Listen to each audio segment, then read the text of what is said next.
Mas dentro de casas, a gente está trancado, é isso? Ou o máximo possível.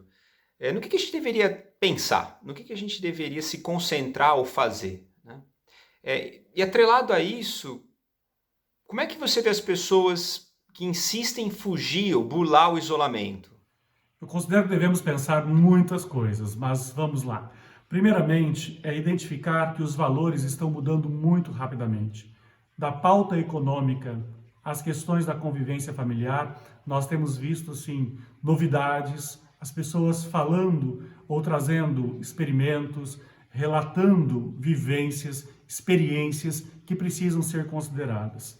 Então, nesse sentido, eu suponho que uma certa dose de rotina, um certo funcionamento nas nossas casas, do ponto de vista das nossas práticas cotidianas, ajudam a atravessar esse contexto não como uma ideia de imobilismo que seremos triturados por um vírus que é um inimigo invencível e invisível.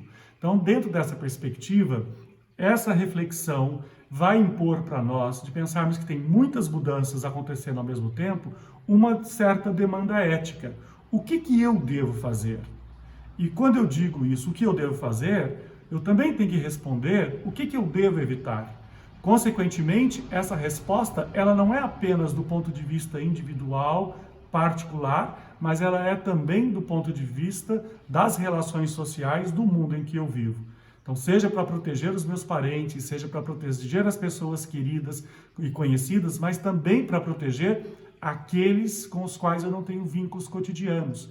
Então, viver numa cidade, viver numa polis, usando lá o conceito do mundo grego, pressupõe conviver com as diferenças e ser solidário, e, consequentemente, sacrificar parte das minhas liberdades em relação a um bem maior, à construção de um bem comum. Eu acho que esta é a grande reflexão para este momento. O que vai produzir o bem comum? Então não basta apenas eu olhar a respeito da minha casa, porque eu estou bem assistido, porque eu estou bem instalado, porque eu tenho vários recursos, e não pensar nos demais envolvidos neste quadro complexo que é a vida social que nós temos. Então, se eu estiver consumindo excessivamente em casa, isso vai demandar muitos pedidos de delivery e vai demandar muita gente tendo que trabalhar. Então, a própria redução de consumo tem a ver com essa estratégia e com as reflexões éticas que demandam a partir disso. Suponho que as pessoas estão saindo do isolamento, a segunda parte da sua pergunta, por vários motivos.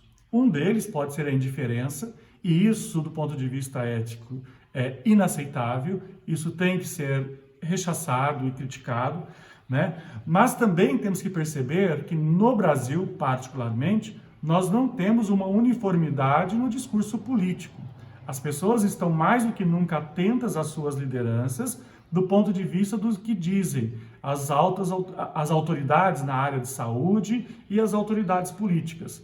Então, é desnecessário dizer que o contra-exemplo que vem do presidente e daqueles que são seus seguidores em muitas escalas, ao percebermos que muita gente, não, se o presidente está dizendo, alguma informação ele tem. Então temos que trabalhar com esta chave de entender que, se nós não tivermos um discurso coeso e coerente em relação ao enfrentamento da pandemia, vai ser muito difícil segurar as pessoas em suas casas. Por outro lado, há também que pensar a desigualdade social. Vivemos num país extremamente desigual, as casas nem sempre são casas confortáveis, né? Muitas pessoas vivendo em pouco espaço. Então, dentro dessa perspectiva, quem conhece as periferias das nossas cidades sabe que nos finais de semana as periferias são cheias. Então, se essas pessoas, por uma imposição da pandemia, elas estão em suas casas nessas regiões, sem acesso a lazer, sem acesso a um modo de atuação interna, elas vão acabar saindo para a rua. Então nós não podemos esquecer que tem casas com 8, 10 pessoas vivendo em poucos cômodos, em poucos espaços. Então também temos que ter uma certa compreensão. Isso não significa que estejamos defendendo que saiam de casa, mas apenas para que o nosso olhar e a nossa censura moral a quem está na rua não seja também revestida de um elitismo e de uma indiferença em relação às condições habitacionais da nossa população.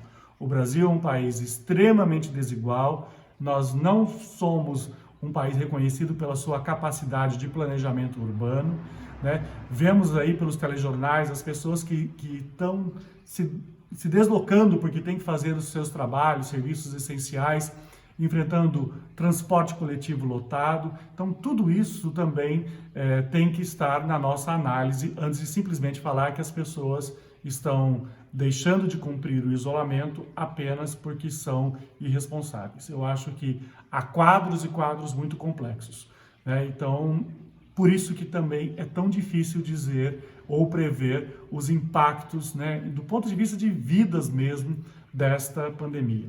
Dados dos Estados Unidos já indicam, por exemplo, no caso da cidade de Nova York, que a maior parte das pessoas que estão contaminadas e que estão perdendo as suas vidas pertence à comunidade de latinos, né? Desnecessário dizer a questão do trabalho precário, da ilegalidade de muitos deles e assim por diante. Então, a pandemia, embora ela atinja todos, ela vai ter uma dureza ou um sinal muito mais duro, né? Uma característica muito mais perversa nos grupos que tradicionalmente já são excluídos nas nossas sociedades.